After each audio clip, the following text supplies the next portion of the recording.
keduanya terlibat cekcok yang sengit di dalam mobil dengan Wiwit yang terus mendesak dan mengkritik Asworo yang dianggap tidak bertanggung jawab. Dan hal itu ternyata membuat Asworo berkecil hati dan merasa tidak dihargai. Halo Sobat Pena, apa kabar hari ini? Assalamualaikum warahmatullahi wabarakatuh. Hari ini kita akan kembali membahas kejadian-kejadian mengerikan, kisah nyata yang terjadi di muka bumi ini.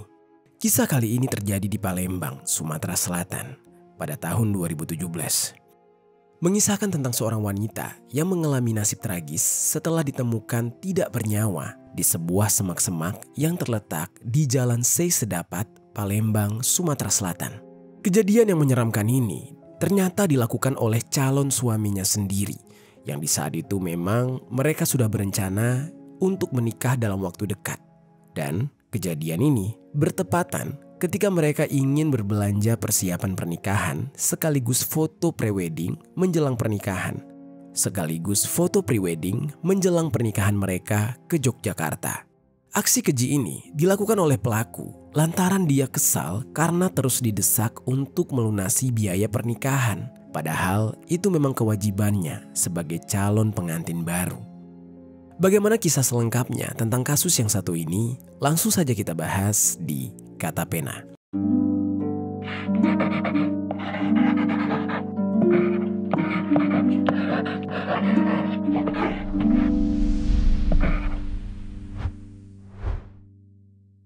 Niat melakukan foto priwed di kampung halaman bersama calon suami, Katarina Widiawati alias Wiwit justru kembali ke rumah dalam kondisi tak.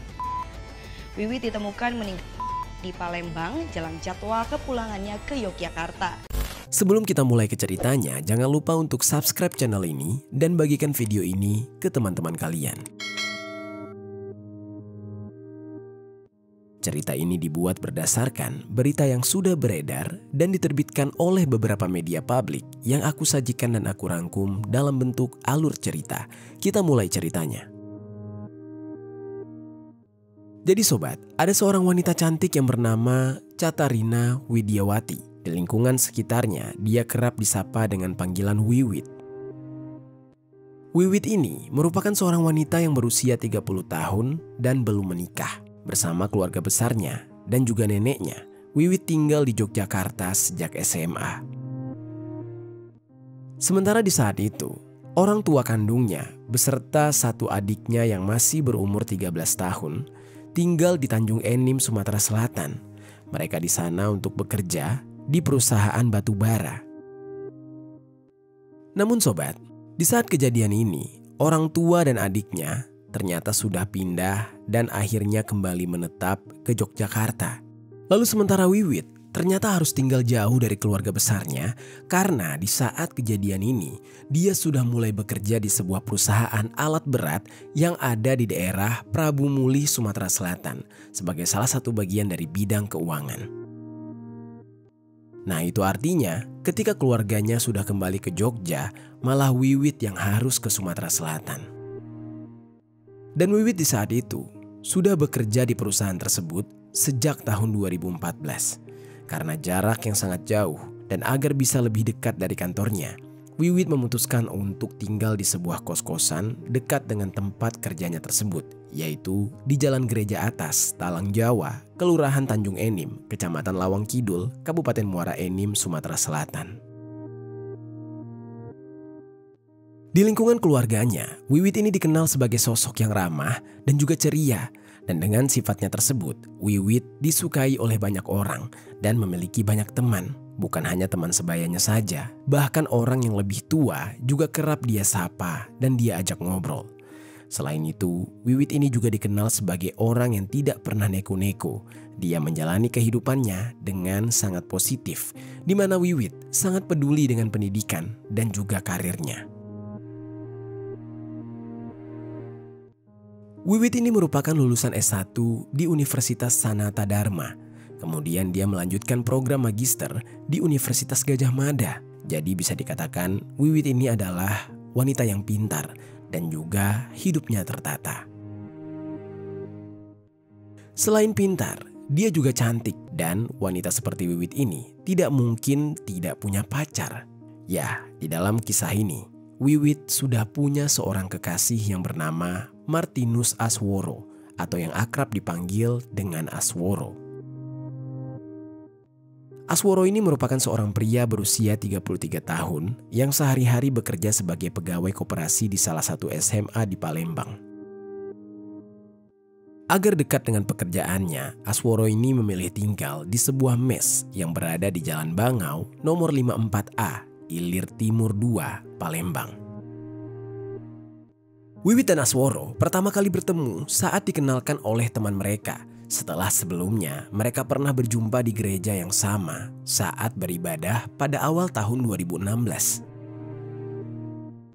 Saat mereka baru dekat, mereka ini hanya berkomunikasi melalui pesan singkat dan telepon karena di saat itu jarak tempat tinggal mereka cukup jauh. Lalu hari demi hari, 3 bulan saling berkenalan, tanpa terasa komunikasi di antara mereka ternyata semakin intensif hingga muncullah perasaan suka satu sama lain. Setelah yakin di dalam hatinya, Asworo di saat itu langsung mengajak Wiwit untuk bertemu sambil jalan-jalan. Di dalam momen tersebut, Asworo akhirnya menyatakan cinta kepada Wiwit. Dan Wiwit di saat itu yang ternyata memiliki perasaan yang sama terhadap Asworo langsung menerimanya. Dan mereka pun resmi menjalin hubungan sebagai sepasang kekasih, tepatnya pada bulan Maret tahun 2016. Mereka berdua kerap bertemu di sela-sela kesibukan masing-masing, menikmati waktu berdua sebagai sepasang kekasih. Hingga tidak membutuhkan waktu yang lama. Di saat hubungan mereka sudah berjalan kurang lebih 1 tahun lamanya, mereka mulai merencanakan pernikahan. Untuk membuktikan keseriusan tersebut, Asworo pun mengunjungi keluarga besar Wiwit yang ada di Yogyakarta untuk meminta izin dan restu agar diperbolehkan menikahi Wiwit. Di saat itu, keluarga Wiwit menerima Asworo dengan lapang dada.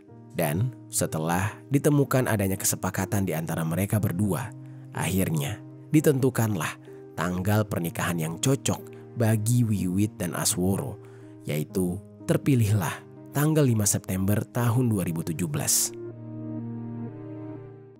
Sebagai langkah awal dalam mempersiapkan pernikahan mereka, Wiwit pun mengajak Asworo untuk melakukan perjalanan ke Jogja menggunakan pesawat pada tanggal 7 Mei tahun 2017 mendatang. Di Jogja, mereka rencananya ingin mencari dan membeli berbagai souvenir untuk pernikahan mereka nanti. Lalu selain itu, mereka juga akan mengurus berbagai berkas administrasi. Karena setelah resmi menikah, mereka berencana untuk menetap di Yogyakarta. Tidak hanya itu, perjalanan ini juga akan menjadi kesempatan bagi mereka untuk melakukan sesi foto pre-wedding atau sesi foto sebelum menikah. Namun di saat itu, Asworo bilang dia sedang tidak ada uang, tetapi dia tetap akan berusaha untuk mencari pinjaman untuk biaya pernikahan mereka ini. Di saat itu, Wiwit mengatakan kepada Asworo untuk tidak usah khawatir karena uang untuk pergi ke Yogyakarta sudah disediakan oleh Wiwit sendiri. Termasuk dengan gedung resepsi pun diakui oleh Asworo, bahkan sudah di-booking oleh orang tua Wiwit dan diberikan down payment untuk tanda jadi. Wiwit sendiri mengakui jika dia sudah memberikan uang muka untuk wedding organizer atau WO yang akan mempersiapkan jalannya acara pernikahan mereka.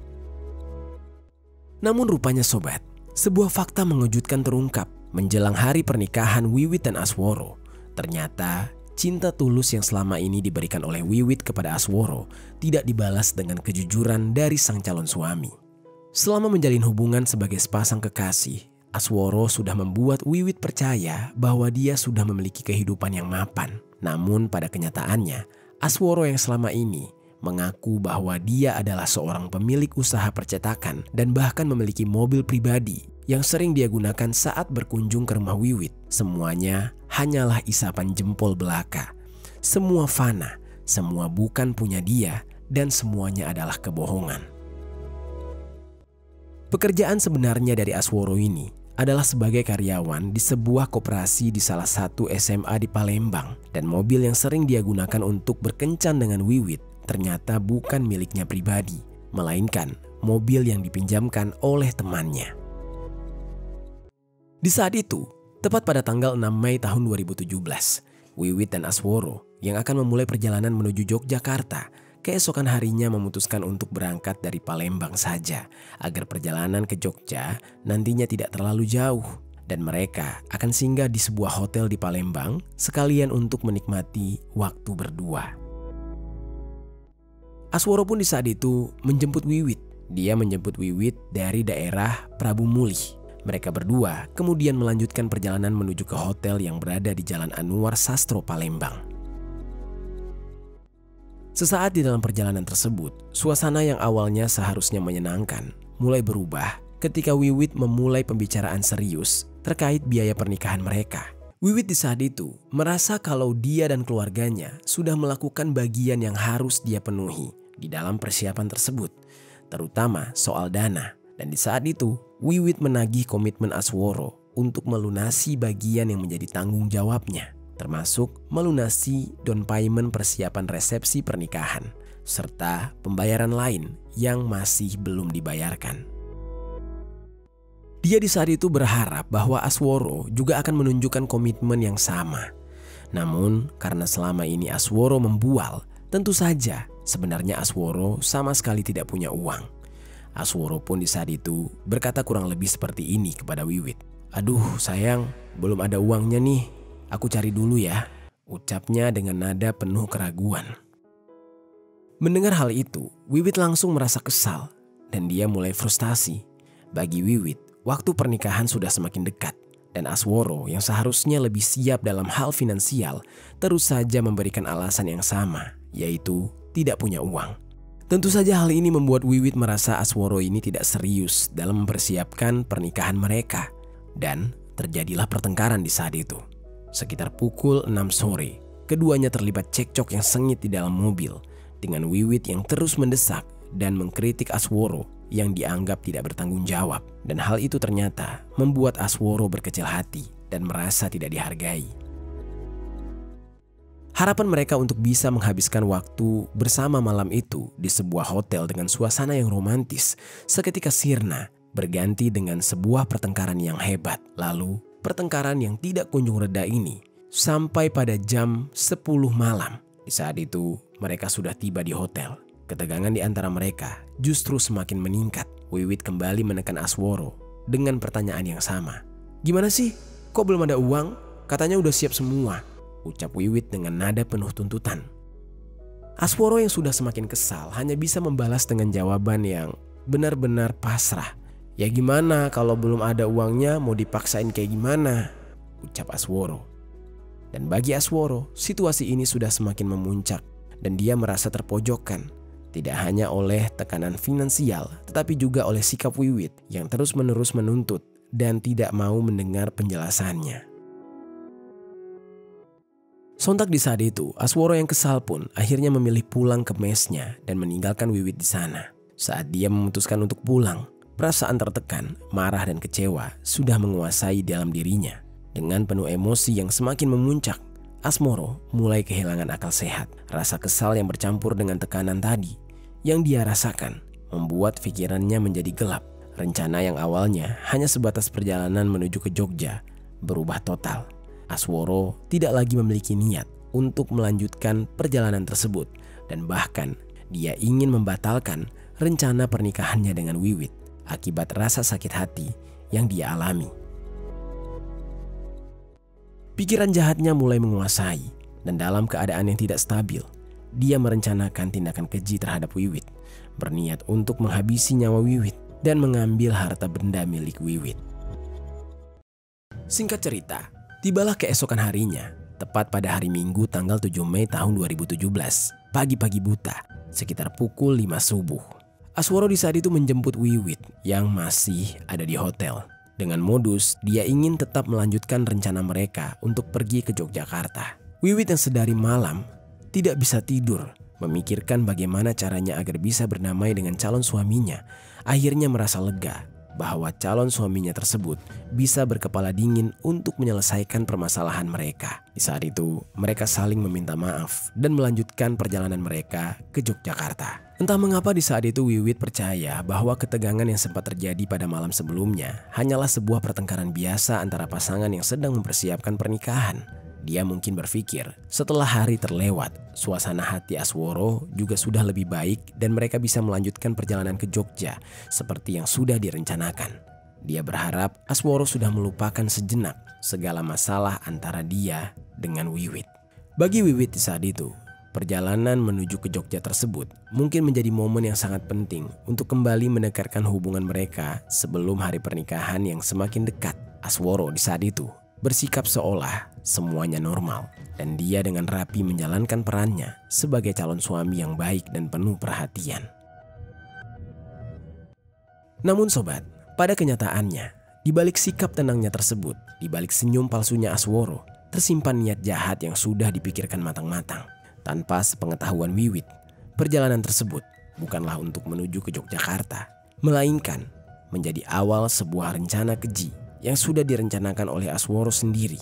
Wiwit yang tidak tahu bahwa perjalanan tersebut bukan untuk liburan atau persiapan pernikahan, namun melainkan untuk memenuhi dendam Asworo yang sudah memuncak. Di dalam perjalanan mereka menuju ke Bandara Sultan Mahmud Baharudin II untuk terbang ke Yogyakarta, Asworo mulai menunjukkan rencana jahatnya dengan membawa mobil ke arah yang tidak semestinya. Bukannya melewati jalan protokol yang biasa mereka lewati, namun Asworo malah memilih jalan pintas yang lebih terpencil lagi. Mereka bergerak dari daerah Sekip menuju Kenten, yaitu sebuah jalan yang lebih sepi lagi dan jauh dari keramaian kota. Wiwit di saat itu mungkin tidak terlalu memikirkan hal ini. Dia masih percaya bahwa Asworo hanya ingin mencarikannya jalur yang lebih cepat. Namun semakin jauh mereka melaju, semakin jelas bahwa jalur yang ditempuh tidak seperti biasanya. Mobil mereka akhirnya tembus ke Jalan Nurdin Panji. Ketika sampai di Jalan Nurdin Panji, Asworo tidak berhenti di sana. Dia melainkan membelokkan mobilnya ke arah Jalan Sungai Sedapat, yaitu sebuah daerah terpencil dan sunyi. Saat berada di jalan ini, suasana yang sebelumnya tampak normal mendadak berubah menjadi mencekam. Asworo yang sudah terpenuhi dendamnya terhadap si calon istri tiba-tiba menghantam wajah Wiwit beberapa kali dengan penuh kebrutalan menggunakan tangan kosongnya. Serangan mendadak ini membuat Wiwit kaget dan tidak bisa membela diri. Pukulan bertubi-tubi dari Asworo membuat Wiwit lemas dan dia hanya bisa meminta ampun. Dalam kondisi yang sudah lemah, Asworo menarik Wiwit dari kursi depan ke kursi belakang, tepatnya di sisi kiri mobil. Asworo yang masih dibutakan oleh emosi dan kebencian tidak berhenti sampai di situ. Dia masih terus melampiaskan amarahnya dengan memukul Wiwit hingga perempuan itu tidak sadarkan diri. Tubuhnya di saat itu masih menunjukkan sedikit gejala dan tanda bahwa dia belum sepenuhnya tewas. Hal ini membuat Asworo semakin gelap mata. Dengan penuh kebencian, dia kemudian mencari kunci setir yang dia simpan di bawah jok mobil. Lalu, tanpa ragu, dia menggunakan benda keras tersebut untuk menghantam wajah Wiwit berulang kali hingga wajah Wiwit hancur mengeluarkan cairan merah. Wiwit pun sekarat sesaat setelah mendapatkan pukulan tersebut. Lalu, setelah beberapa kali memukul, Asworo sempat memeriksa denyut nadi Wiwit. Dan di saat itu, ternyata denyut nadinya masih terasa meskipun sudah sangat lemah. Dan agar aksi kejinya ini tidak ketahuan, Asworo kemudian melanjutkan lagi pukulan demi pukulan sampai pada akhirnya dia menyeret tubuh Wiwit yang sudah tidak berdaya keluar dari mobil. Di tempat yang cukup sunyi dan tidak berpenghuni tersebut, tepatnya di lorong Jalan Sungai Sedapat RT 41 RW 8, Kelurahan Sukajaya, Kecamatan Sukaramai, Asworo memilih untuk membuang tubuh Wiwit ke sebuah semak-semak dan digeletakkan begitu saja. Lalu setelah itu, Asworo pergi meninggalkan lokasi tersebut dengan kondisi tubuh Wiwit yang sudah sekarat, namun masih bernyawa. Setelah membuang tubuh Wiwit, Asworo pun melanjutkan aksinya dengan merampas barang-barang milik Wiwit. Di saat itu dia mengambil 2 buah kartu ATM milik Wiwit yang masing-masing memiliki saldo sebesar 400.000 dan 100.000 rupiah. Asworo yang mengetahui sandi dari ATM tersebut langsung membukanya dan langsung mentransferkan semua uang itu ke rekening pribadinya. Dia di saat itu berencana ingin menggunakan uang tersebut sebagai bekal untuk kabur setelah melakukan aksi eksekusi ini. Meskipun jumlah uangnya tidak begitu banyak, bagi Asworo itu sangat cukup untuk memulai pelariannya. Setelah itu, Asmoro membawa sebuah mobil Toyota Innova yang dia sewa ke kolam retensi di kawasan kampus Universitas Islam Batuah atau UIBA yang ada di daerah Palembang. Di sana, Asworo pun mulai membersihkan noda cairan merah yang menempel di bajunya serta di dalam mobil. Dia berusaha menghapus semua jejak kekejiannya tersebut. Dengan teliti, dia mengelap setiap sudut mobil yang terkena cairan merah agar tidak meninggalkan petunjuk dan kecurigaan apapun. Setelah selesai membersihkan mobil tersebut, Asworo kemudian mengembalikan mobil sewaan itu ke perusahaan rental. Dia berusaha untuk bersikap normal, seolah-olah tidak ada yang terjadi. Dia berharap tidak ada orang yang curiga dengan tindakannya ini. Tanpa membuang waktu, Asworo kemudian segera melarikan diri dengan rencana yang sudah dia pikirkan matang. Dia di saat itu memilih Lampung sebagai tempat pelariannya. Dia mencoba untuk meloloskan diri dari hukuman atas kejahatannya yang sudah dia lakukan terhadap Wiwit. Lalu sobat, di sisi lain, setelah 5 hari kemudian, tiba-tiba ada seorang warga yang tengah melintas di jalan menuju Bandara Sultan Mahmud Badarudin II. Tepatnya di Jalan Sungai Sedapat Soak Simpur, RT 41 RW 08, Kelurahan Sukajaya. Hari itu, tepat di hari Kamis tanggal 11 Mei tahun 2017, warga yang melintas ini secara tidak sengaja menemukan sesosok jasad perempuan di semak-semak.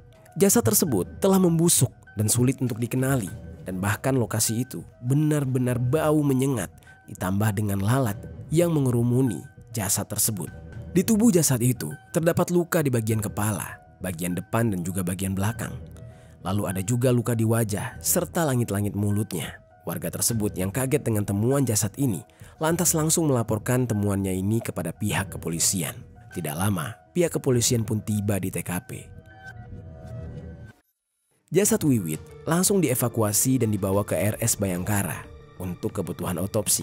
Dan dari hasil otopsi ditemukan adanya luka di bagian wajah dan sekujur tubuh Wiwit, sehingga bisa disimpulkan bahwa Wiwit tewas karena dihabisi oleh seseorang.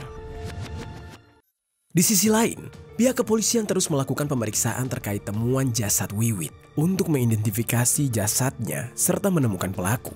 Pihak kepolisian pun mencari sejumlah barang bukti di sana serta meminta keterangan dari para saksi.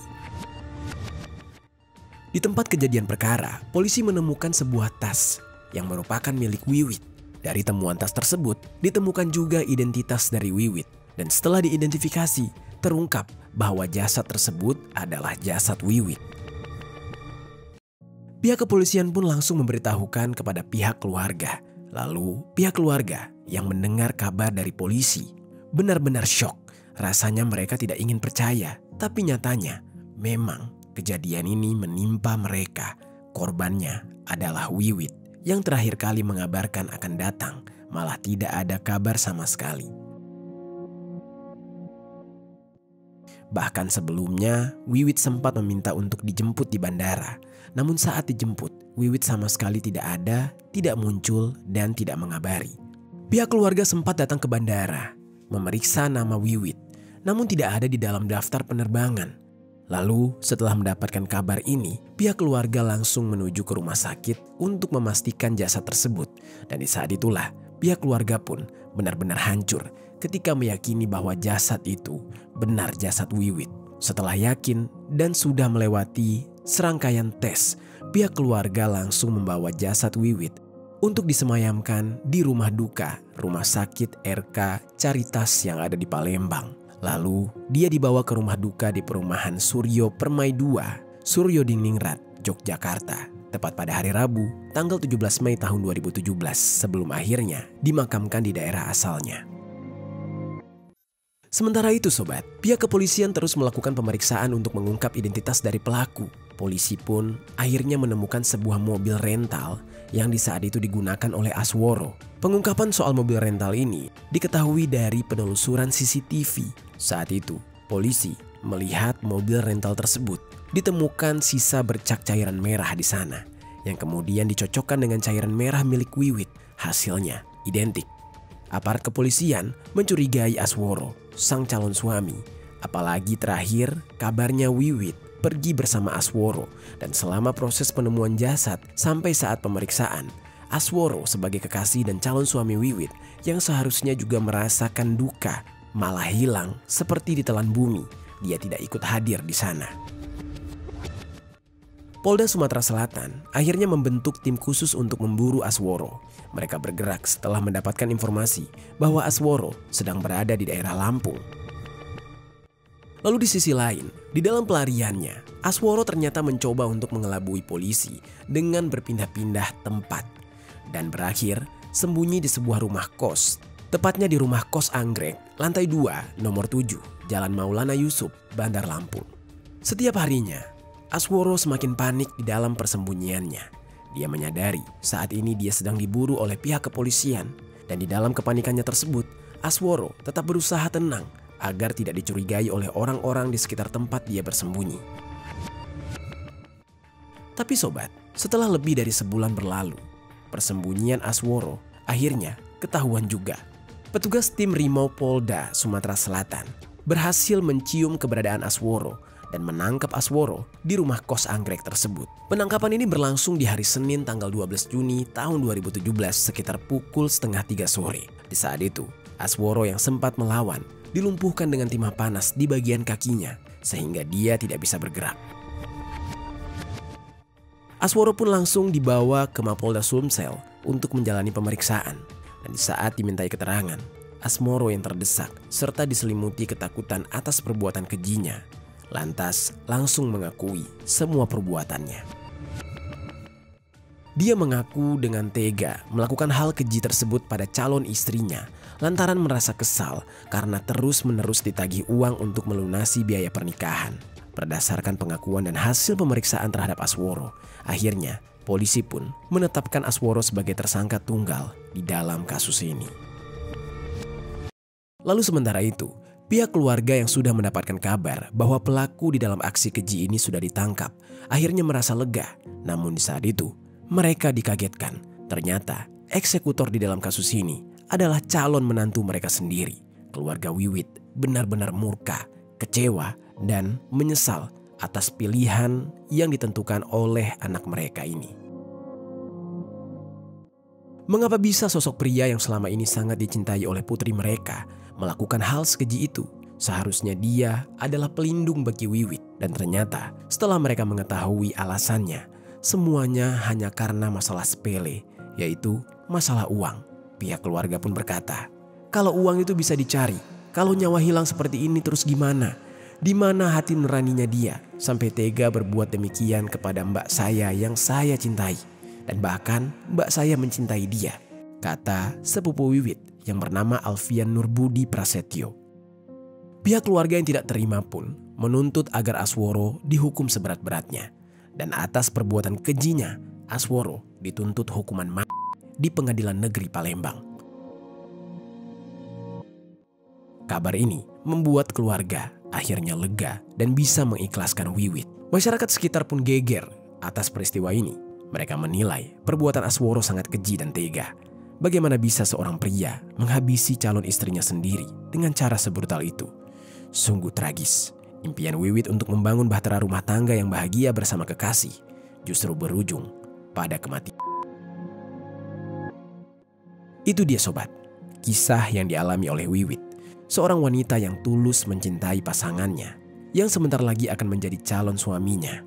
Namun dia harus berakhir di tangan orang tersebut dengan cara yang sangat keji. Apa pelajaran yang bisa kita ambil dari kisah ini?